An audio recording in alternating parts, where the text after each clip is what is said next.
What if your success is what's silently undoing you?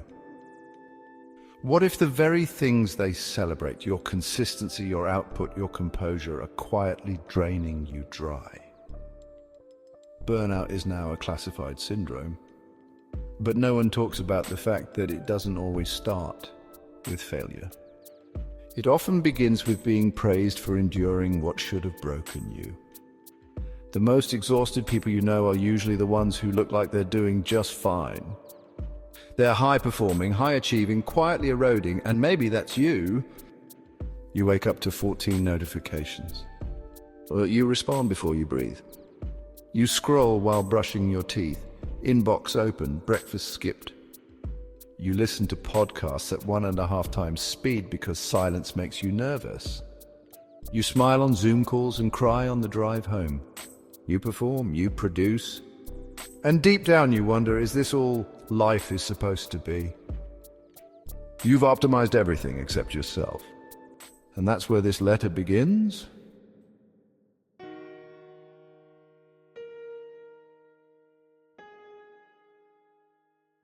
It doesn't always look like falling apart. Sometimes collapse comes dressed in discipline, in inbox zero, in perfectly met expectations, in late-night productivity masked as passion. You keep showing up, you keep saying yes, you meet every deadline, and no one suspects a thing. Because the collapse isn't loud. It's quiet, it's polite, it's invisible, but you feel it in your chest, in the mornings, in the moments no one sees, when you sit in your car a little longer before going in, not because you're tired, but because you're hollow. You're not okay, and yet you function, because that's what you do. But what if the burnout you're in isn't from doing too much, but from being someone you're not? You became the responsible one, the strong one. The one who could carry more, absorb more, endure more. And now you're unraveling in silence.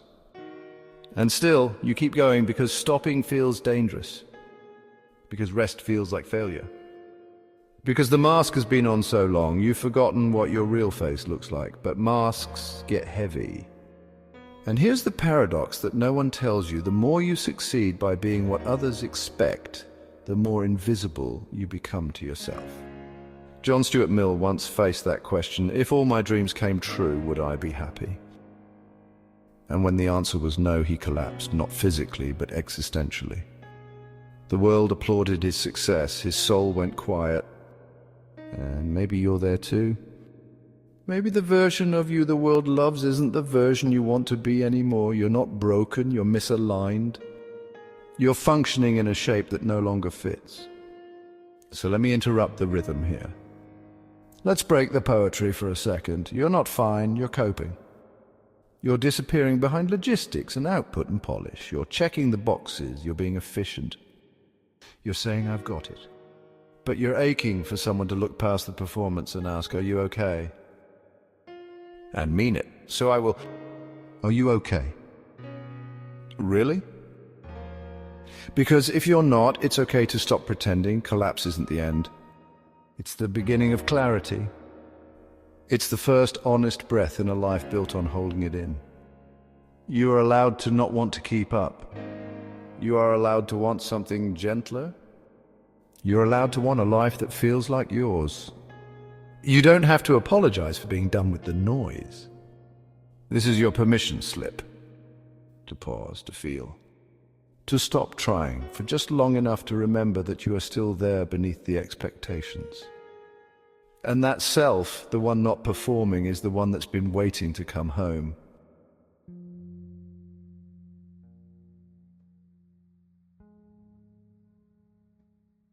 You've been holding on so tightly for so long. Holding together the meetings, the deadlines, the image, the version of yourself the world loves. Holding on to the belief that if you loosen your grip even a little, it will all fall apart. But what if letting go is not collapse? What if it's the doorway to coming home? There's a Zen story. A woman named Chiono had spent years trying to reach enlightenment. She fasted, studied, prayed, strained. Nothing worked. One night she walked to the well carrying water in a cracked bamboo bucket. As she turned, the bucket split open, water spilled, the moon's reflection vanished. And in that moment, when what she held finally gave out, she awoke. She wrote, "With this and that I tried to keep the bucket together. And then the bottom fell out. Where water does not collect, the moon does not dwell." Maybe that's where you are. You've tried everything to stay composed. You've patched the cracks with effort. You've held the image together with willpower. But the moonlight is gone. The joy is gone. And what's left is stillness, unavoidable, heavy, real. This is the part of the letter no one else knew how to write. The part that doesn't inspire but invites, not to try harder, but to stop. You were taught that stopping is weakness. That surrender means you failed. That peace is what comes after you earn it. But what if peace was what you returned to the moment you stopped fighting yourself? There's a line from the Tao, "By letting it go, it all gets done." The world is won by those who let it go. But when you try, the world is beyond the winning. And maybe your life doesn't need more trying. Maybe it needs permission to drop the act. To let the phone ring, to leave the dishes. To take the walk with no destination. To say not today and mean it. You're not failing by doing less. You're healing. Because healing doesn't look like triumph. It looks like less noise, fewer tabs open. It looks like lying on the floor for 10 minutes because your body doesn't want to move. It looks like people asking, "Are you okay?" And you saying, "I don't know." It looks like forgetting how to be impressive and remembering how to be human. That's not weakness. That's you waking up. Because the thing you've been trying to hold together isn't who you are. It's the persona you created to survive. And now it's time to let it fall apart. So something true can rise in its place. Not something bigger, not something better, just something real.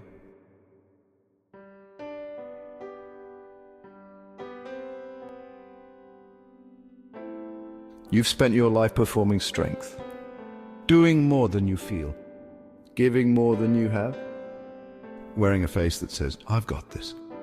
But under the armor is someone you've forgotten, someone who's tired, someone who's scared, someone who's aching to be seen without earning it. You've built a version of yourself that functions beautifully under pressure but goes numb when it's quiet, a version that gets praised but never really feels known. A version that has succeeded in every external way and still feels like something's missing. And here's what no one tells you: you can't outperform a wound. You can only outpace it for a while until it catches up. Usually in the form of stillness, or burnout, or sadness you can't explain.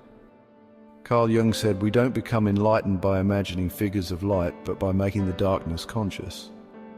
That darkness, the shadow you've worked so hard to outrun, is not your enemy. It's the child in you that learned early that love had conditions. That you had to be good, helpful, impressive, perfect, strong, silent. It's the part of you that started trying too hard because it was afraid that being you wouldn't be enough. And now that part is asking to be acknowledged. Not fixed, not silenced, not improved, just held. This is the section of the letter most people skip because it's uncomfortable, because it's not performative, because it doesn't get applause. But you didn't come here for applause. You came here to be honest, so let's be honest, you're not broken. You're just done pretending that trying harder is the cure for emptiness. There's a story about Milarepa, the Tibetan mystic. He came back to his cave and found it full of demons. He tried everything to get them to leave, chants, prayers, resistance. They stayed. And then finally he gave up. He stopped trying. He sat down, opened his arms and said, "Okay, I see you. Come in." One by one they disappeared. He didn't conquer them. He welcomed them. That's what healing looks like. It's not triumph, it's invitation. You've been at war with your own sadness, your anxiety, your fatigue. You've treated them like failures. But what if they're just messages? What if they're the parts of you that stopped pretending first? You've done enough, you've been enough. But now it's time to look at yourself, really look, and say, you don't need to prove anything else. You can be here as you are. This is not the end of your story. It's the end of your disguise. And underneath it, you are already whole.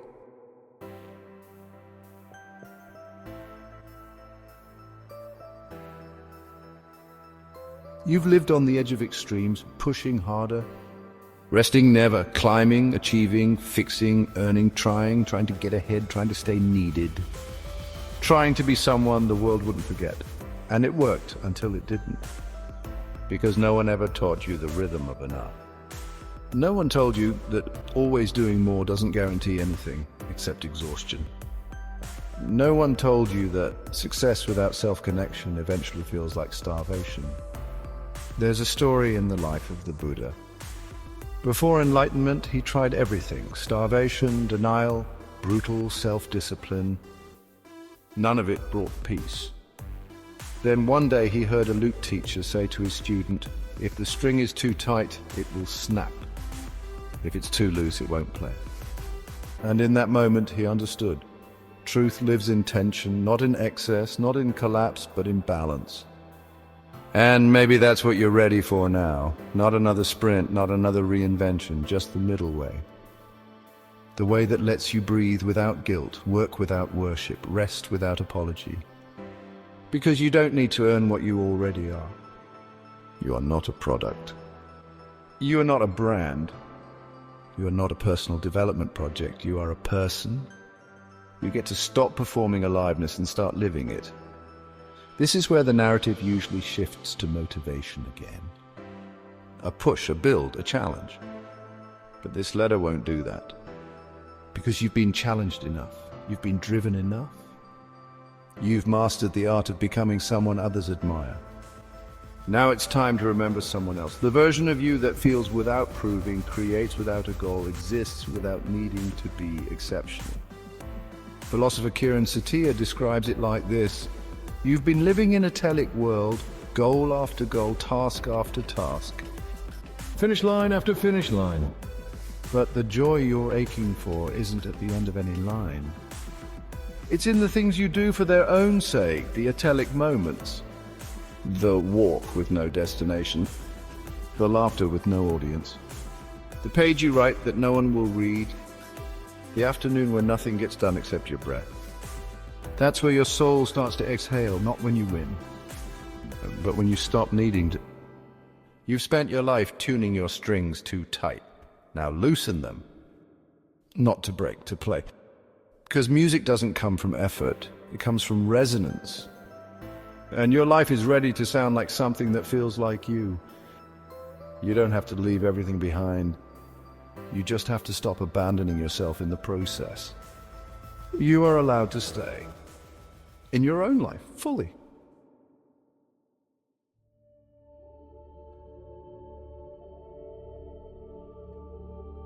You've come this far and you're still here. That matters.